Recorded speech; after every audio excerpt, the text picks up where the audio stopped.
Thank you for joining us for the Miami Valley Salute to Veterans. I'm Cindy LaPointe-Dafler, volunteer host for the Miami Valley Communications Council.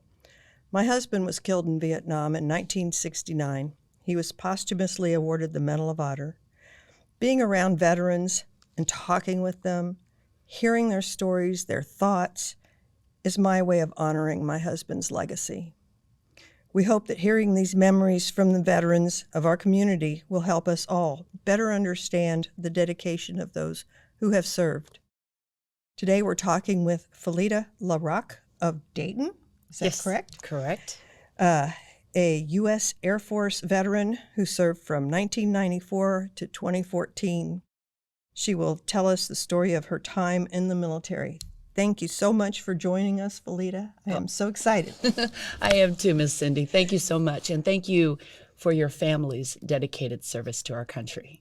God bless you all. Thank you. When you went into the military, why did you choose that branch and why did you go into the military?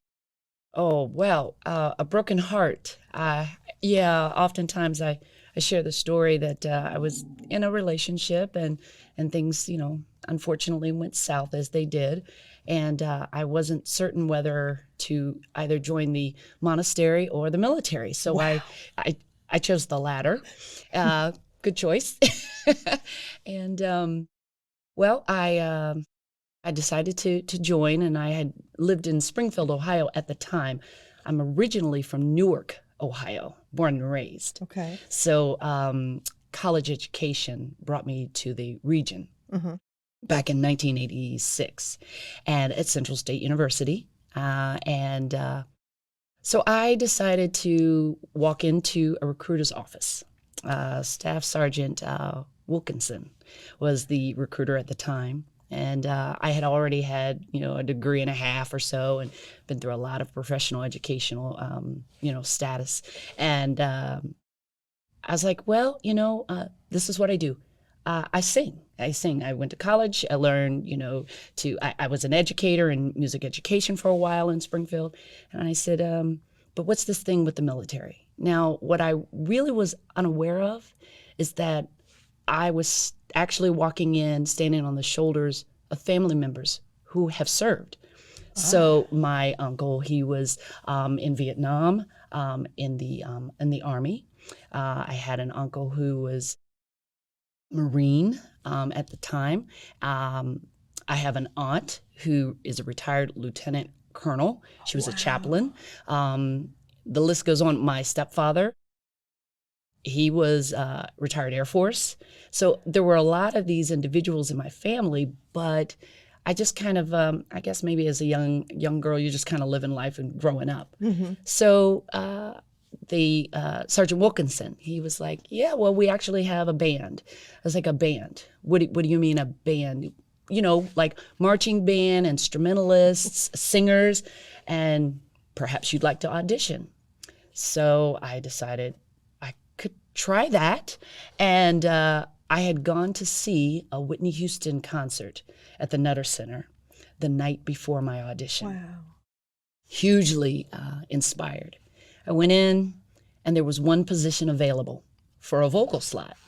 I auditioned, but that particular day there were two vocalists auditioning, myself and a young lady who had recently graduated from high school, and Allison Jones at the time. And she and I, we did our audition. And I got a call perhaps a few weeks later stating that we have made some adjustments and we've opened up not one, but two slots. And they hired us both. Cool. And that really is how I got my Air Force military musical career started. Oh, that is so awesome. Never thought in a million years that I would be serving. It never even registered. And then to do singing. Singing. What you do. Yes, my actual AFSC, my actual job title. Today, I think they would call us airmen musicians. Mm-hmm. But yeah, I was a vocalist in the United States Air Force. Oh my God. And got an opportunity to just travel. And I mean at Wright-Patterson Air Force Base, that was my very first duty station, we traveled. We were a large band. I know they did. Yeah. And I mean, tour buses and vans and semi-trucks full of musical equipment and, you know, different ensembles from pop and rock and country and big jazz groups. And I mean, everything under the sun, we covered it. Oh, gosh. And we were good. Well, did you go through basic training just like any other airman? Absolutely. If you're going to wear that uniform, you're going to learn how to wear it correctly. Yes. And you're going to learn the protocols that require the wear of that uniform. Mm-hmm. So I went through, at that time, 6 weeks. I believe it may be 8 now. And I was the oldest in the group. Really? So they obviously decided, and you will be dorm chief. I said, just because I got a little age on me doesn't mean you got to put me in charge. You had education too. But the education is probably what they were looking at. And I was actually, not to say that I was embarrassed to say that I was joining in as a singer, but I didn't really tell anybody. Sure. And then for a couple of weeks there, they said, you know what, you can kind of watch over the men's flight and your women's flight. Yeah, because remember, you should always tell the truth. You should always let people know exactly who you are. And so it taught me a lesson. You know, we talk about this world of transparency. Just be honest. Just, here you go. This is who I am. This is what I do. And you will find that you will be more easily accepted because people, they see you at your first best. Mm-hmm. So present your first best. Oh, wow. That's great. But it was a tragedy for me because I was older and I was like, oh my goodness, we're running. You're getting up really early? Really early in the morning. They could come in at any time, all hours. You're learning different skills. And because I was a vocalist and I was immediately assigned to my very first duty station, Wright-Patterson Air Force Base, I was able to gain material. I think it was the first sergeant, one of the NCOICs of one of the groups. They actually came to Texas and presented me with recording material and sheet music and said, we'd like to have you for our very first Christmas show when you get out of basic training. And I'm going, is this normal? Do you guys just come and visit your troops here in basic training? And they were like, no, but this is a different vocation. Sure. And I was with a regional band because we have our premier ensembles, Colorado and Washington, D.C. And then the rest around the globe, we are regional. Okay. But we are all, I would like to say, for the majority, highly educated, highly experienced. Many of my co-workers are educators, doctoral degreed. Wow. So it's wonderful because I was older, but I was young and experienced in the world of entertainment, music, learning different genres and how to present yourself on stage and in wide array of different types of audiences around the world. And that was really where I got my job training. It was on site with the Air Force. Yeah, in basic training, you're not going to get that. You're just going to get that, on the job. That's on the job awesome. Training, yes. So where was the basic training in Texas? Oh my goodness, that was San Antonio. San Antonio. San Antonio, yes. And so when I graduated, I remember getting on the bus, going to the airport, and I said, I'm going to do something biblical, and I'm not going to look back because I may turn into a pillar of salt. That was, but it's intense for a reason. Yes. It's intense for a reason, We volunteered currently in this day and age to serve. Mm-hmm. And you got to understand some of the logistics behind it. Yeah. And why what your purpose is in volunteering, because you're coming in not just as yourself, but now you are representing a larger entity. And they don't assign a family to you. They assign you. So whatever you choose to do moving forward in your life, just remember they're all going to come together. And that's why when I say thank you for your family's service, it's my responsibility to take care of everyone that comes along on my coattail. That's wonderful. That's wonderful. Well, you told me what you thought about basic training, which I appreciate.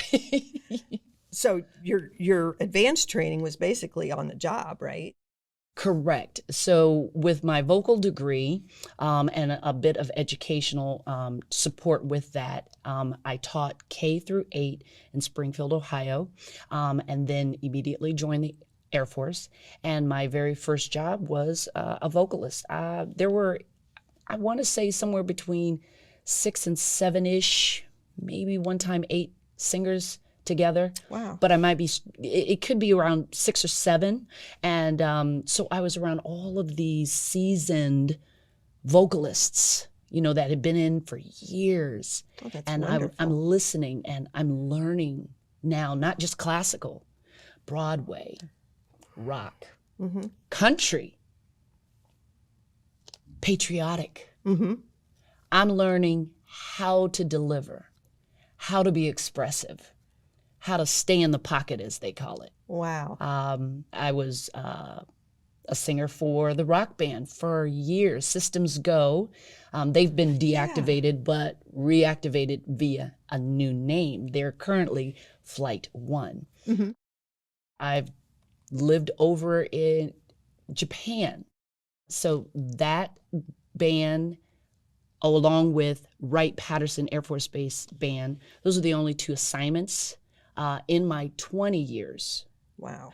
And it was just, it was electric. So much fun. How thrilling. It was.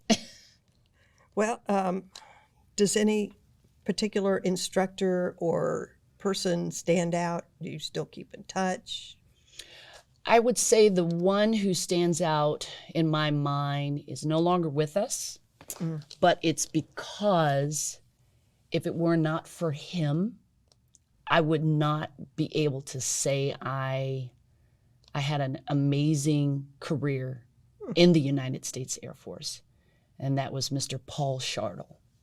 And he started the 361st Army Air Force Band. Really? That was 1942. And it had changed over into different names, which ultimately in Ohio here ended up becoming the United States Air Force Band of Flight. And I always say, if it had not been for his creation of the Air Force Band at Wright-Pat, I wouldn't have this job. I would not have had that job. So I think about him. I think about Lieutenant Colonel Richard Shelton. He was the commander who hired me. I think about my first supervisor, Sergeant Dan Smalley. I think he may have retired, like Senior Master Sergeant Dan Smalley. I mean, he really took me under his wings and taught me so much about stage presence and just getting out there and connecting with the people. Just so many different people along the way. My mother, because she didn't know that I had actually signed up for my mother, Mary Jane. She had no idea. And I just looked, and her pastor, my Aunt May, she actually had a dream about me. She said, I saw you in this blue uniform with an attaché case, like you were in like clouds, but everything was blue around you. Oh my gosh. And I was like, you know, that's quite interesting because I have something to tell you. Wow. She had no idea I had signed up. So I think about people along the way. Yeah. My family, my daughter. I have a 22-year-old now. She's also a singer-songwriter. My Melina Marie. She's been a huge inspiration to me. My husband, Ken LaRock. He's really the rock and the foundation of our family. But over all of that, for me, spiritually, fundamentally, God is the head of every step that I take. So yes, has been, huh? Yes, ma'am. So how long were you at Wright Pat before you went to the other assignment? So it was Yokota Air Base. Now that I can, Yokota? Yep, Yokota Air Base, and I did 17 at Wright-Patterson. Wow. And at the time when I came in, a lot of us musicians, we were stagnant, and I was okay with that because my mother lived. And my brother, Julius, still lived in Newark, Ohio. So for me, it was nice. Oh, yeah. But we still traveled. We covered about a 7-state area of operation. And currently, they're slowly getting out because about 2012, our band was cut by about 66% of its personnel. It was devastating. Yeah. And I understand. I remember that. Yes. And there were a lot of bands out there that have been completely deactivated, which is still just as heartbreaking. But I was so blessed to be able to still stay there until it was time. Yes. Mm-hmm. If you're just joining us, this is Miami Valley Communications Council Salute to Veterans podcast. I'm your host, Cindy LaPointe-Dafler, and today we're talking with Felita LaRock, a veteran of the U.S. Air Force. What are your recollections? I want to know details. What's funny that happened? What's, Yes. So some memorable moments would be like opportunities that I would have singing our national anthem. I feel very blessed to be able to perform for our community in Cincinnati, for our Cincinnati Reds, or the Bengals. I've had opportunities to do that. NASCAR, runs the gamut.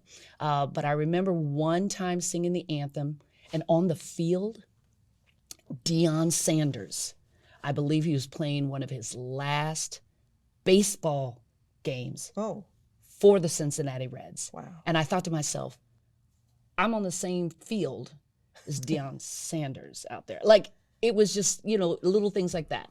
Or we had Bob Hope.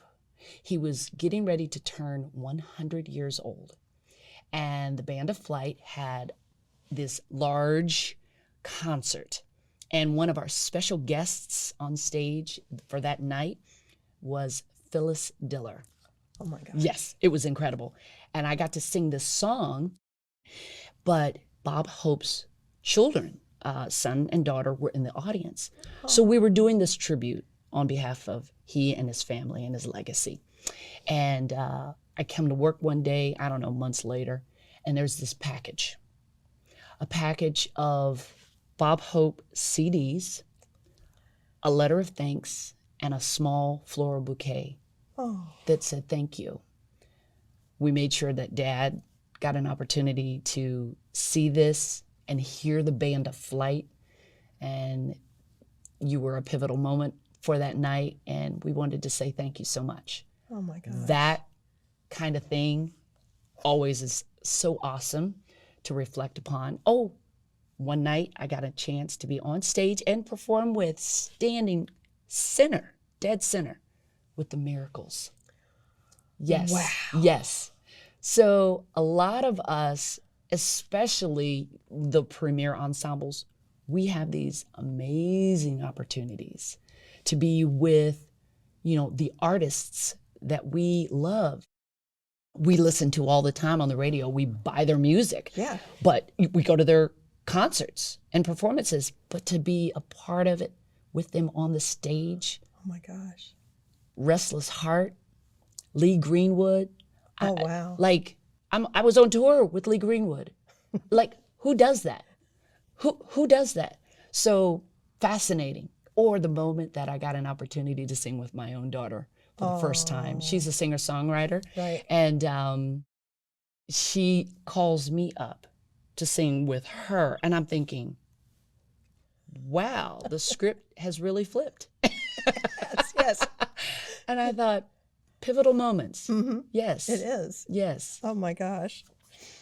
Oh, so when your service ended, where were you?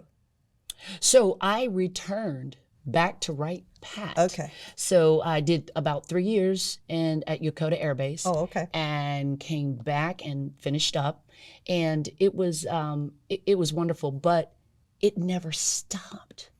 I hear it all the time from retirees.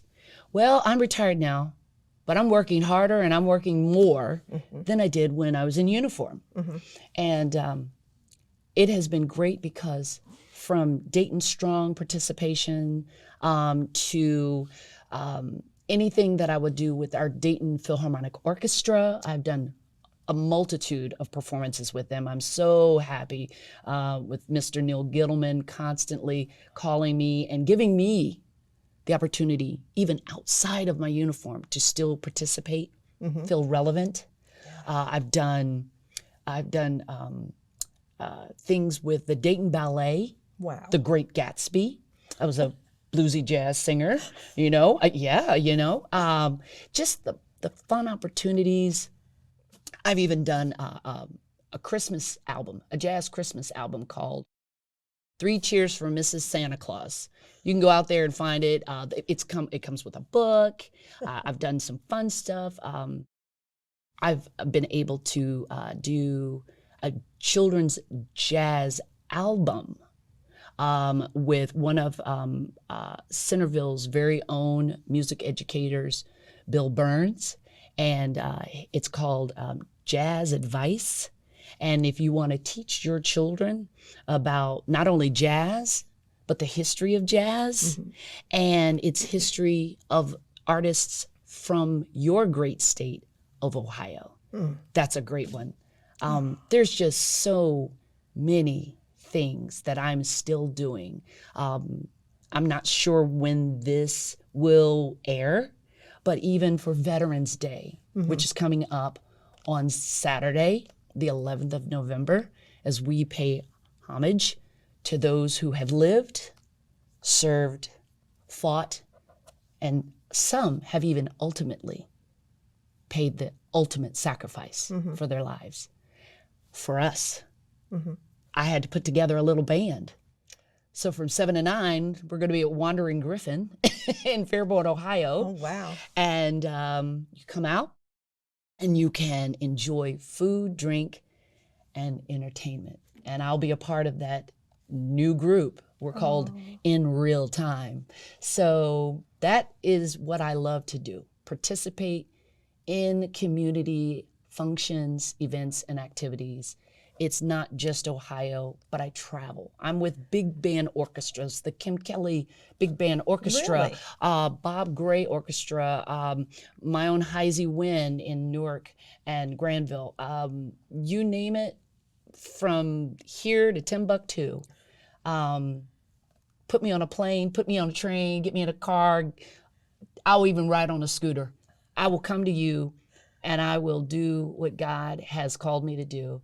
Whether it's in my church, because that's where I grew up. My mother is a singer. Her sisters were singers. So it just kind of runs through us. Naturally. Yes. Love it. I love it. I love what I did. I love what I do. I love what I'm doing. And to have an opportunity to share it with you, Cindy, today, and with your listeners, I hope that I just continue to be able to give back. Absolutely. Absolutely. Humorous or unusual events maybe in your travel? Bus breaks down or whatever. Well, alrighty. My friend Dave, my friend Dave, he's going to he's not going to be too very happy. And when he hears this, he's going to laugh a lot. So we used to travel on the bus a lot. And one day I don't know what possessed me to do it, but I kind of got my lipstick and some of my makeup out. And while Dave, I just won't say his name, he knows who he is. And I kind of made his face up a little bit. It was pretty messy. It was pretty messy, right? Because I'm being funny. Okay, probably not nice, but I was being funny. And we're very close knit. And so it was the bus stop, ready to take a break, have lunch, whatever. I was like, Dave, get up, gotta get up. We gotta go. Wait, you're telling me you made him up while he was sleeping? Sleeping. So that's a hard sleeper. So we get off the bus and we go in, and he's looking at, like, I don't know, McDonald's, wherever it was, and he's looking at the menu, and I'm kind of elbowing him. I said, Dave, go to the bathroom. Dave, just go to the bathroom. And of course, all the workers are just looking at this man. And I said, go to the bathroom. So he goes to the bathroom, he comes back, he's freshly washed now. He's like, okay, good one. Did he ever get you back for that? Oh, you know what? He just had such an enormously big heart. I mean, when I say big, it's like, it's huge. He was just like, that's Felita. But I'm not sinister like that. I really am not. No. I pick my victims. No, I pick very wisely. No, but just, he's sweet. He still is. We still perform a lot together. Do you? Yes. So that was one of the funny stories that just kind of popped up in my head. Oh, that's wonderful. Yeah. I don't think we could get away with any of that today. No. But back in those days, it was really harmless and funny. Oh, that's and sweet. And I love him. I loved practically, mostly, all of those I worked with. Practically, yes. Okay. I mean, you run into the ones, but that's life. Oh, yeah. If you don't have a little bit of the rub, yep. How do you get that tough skin? Mm-hmm. Mm-hmm. Yeah. Are you a member of any veterans organization like the VFW, American Legion? I am not, but I participate in so many things on their behalf. You don't have time anyway. Right. Yeah. Oh, you give so much of yourself. That's wonderful. I love it. Are you in touch with the other performers? All the time. Yes. Like I stated, I put this veterans band together for this upcoming Veterans Day event. So that I'll get to see them again. And there's one I've never met before I hired, and one that I hadn't performed with since I was in uniform. Okay, maybe one other time, but I hadn't seen this individual in so long. And I am excited. To hear Tom Shriver play drums again. Like, it's been a long time. And he's so talented. He's so gifted. So I love it. And whether you're in uniform, you've served or not, I get lessons. I get lessons from all kinds of people. You don't have to sing classical, Broadway, gospel, whatever it is. I'm going to find a lesson in that for that day, because I want to become empowered with your strengths as well, and then try to cultivate, growth inside of me. Wow. Is there anything you've always wanted to share about your service or veteran experience that you haven't? Even though I didn't realize this path, the passion that I had for music, for singing, I knew that if I had opportunities to say yes, fall into it without excuse, no matter what it is in your life. Wake up with a smile on your face. Be grateful that you've been given yet one more day. There are so many people in the world that are hurting, that are struggling, that are bruised, perhaps, but not necessarily broken. And those that are, I always say, hope. Hope can, should, and will get us all through just about anything. And that's what I remember that I learned, I had to learn, because they will look at you differently. They will see you differently. As a Black woman, my uniform oftentimes faded. My uniform should have let the world know I am representing an agency that I volunteered for. And I came in with certain skill factors, and they educated me and really cultivated a better Felita in all of the collateral duties that they trained me in, not just in singing. And don't be swayed because of something that maybe perhaps you grew up with, thinking, well, you're a little too short, so you can't play basketball. You may be in a wheelchair. There's no way that you can run a race. You happen to be of this ethnicity or that ethnicity. There's no way you can be that smart or you can do that type of a job. God made each and every one of us individually special.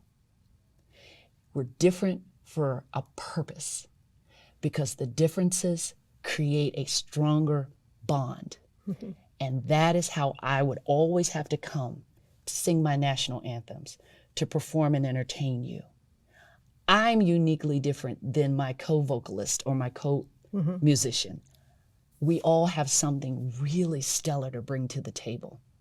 So if you open your hearts and you open your minds, you just might be healed by something that's stirring inside of you. When you walked into that Air Force guy to sign up, you had no idea that that's what you would end up doing. No. I mean, no. You could have been trained to shoot guns and we did. Oh yeah. You know, hey, me and that 9mm, don't play. I got the ribbon. Sharpshooter. Yeah. Don't play. Oh, that's great. You were good at it. Thank God. And then sometimes I go, or was that the stray bullet from somebody else? No. Oh, we'll never know. But no, seriously, being trained to use the weapon correctly, understanding how it operates. Yeah, you had to go through all that. I had to go through all of that. You disassemble, you reassemble, you know the protocol, safety first. You know, it's not all willy-nilly. How to be respectful of one another, how to take care of self. Because if I don't take care of self first, I'm incapable of helping you. It's kind of like the mama instinct or the papa instinct. You got to take care of yourself first before you can take care of others. Would you recommend a military service for young people? Of course. Okay. Well, that would have to be my very, very favorite of all time, our United States Air Force. I think we have great food. I think our uniforms are sharp as all get out, as the kids say. But no, really, honestly, whichever branch of service you so choose to be a part of, serve it with dignity, serve it with pride, serve it well. And remember, when you walk out, you're not just representing that agency. You are representing yourself. And whoever you are, remember, there are young people, even at the littlest of ages, that are looking at you and they're going, I can do that? Really? Tell me more. And I love that. That's wonderful. Grateful for my family's service. And I say, forgiveness can go a long, long way. That's good. Well, is there anything else that you would like to convey to our listeners? Be kind to one another. That's really important. When you walk out of the door, when you're in the grocery stores, the shopping malls, in your own neighborhood, walking down the sidewalk with your puppy, be kind to one another. You don't know what might be going on in their minds, in their hearts, in their souls. Mm-hmm. A lot of us perhaps may have come from very traumatic circumstances in our lives that have created these humans that are unrecognizable. Yeah. And we become adults, mm-hmm. and then we are bitter and angry. But you know what? Sometimes just how are you today? Thank you. Mm-hmm. Manners still matter. They do. And entitlement is not permitted. It's not an option. It's not allowed. You're human. I'm human. Mm-hmm. I just want to get to know who you are. Very and the good. more I smile, I hope you smile right back at me. That is wonderful. Well, Felita, thank you so much for coming in and talking to us about your experience in the military. I do appreciate you so much. I have seen Band of Flight many, many times over at the Air Force Museum, was what we used to call it in the day. Yes.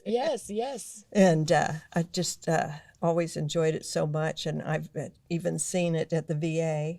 I think that was the jazz band that came. Yes, absolutely. And that was wonderful. I just it gives me such joy to sit down and listen to that. Oh, wonderful. Yeah. And please continue to come back to our National Museum of the United States Air Force. Yes. We've got amazing personnel there. The foundation is phenomenal. But the history that it tells, mm-hmm. we are still a free museum. Right. And let me tell you something. With 4 buildings strong holding the history that tells so much. Oh, and speaking of the National Museum, do you know that on the 28th of September of this year, mm-hmm. they set up a display with 2 of my retired uniforms. Wow. I kid you not. Oh my gosh. And so now I have now become added to the enlisted forces story. Wow. Representing our musical aspect in the Air Force.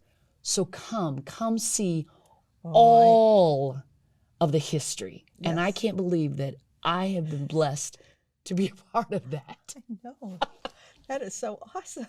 Come. Oh, see everything. Yes, I do. We periodically do come and see every time there's a chance, people coming in from out of town. That's right. All over the world. Yeah. All over the world. Yep. Come visit. Wonderful. Thank you so much. And what can I say? I'm so grateful you're here. Thank you so much, Miss Cindy, for having me. Thank you. you.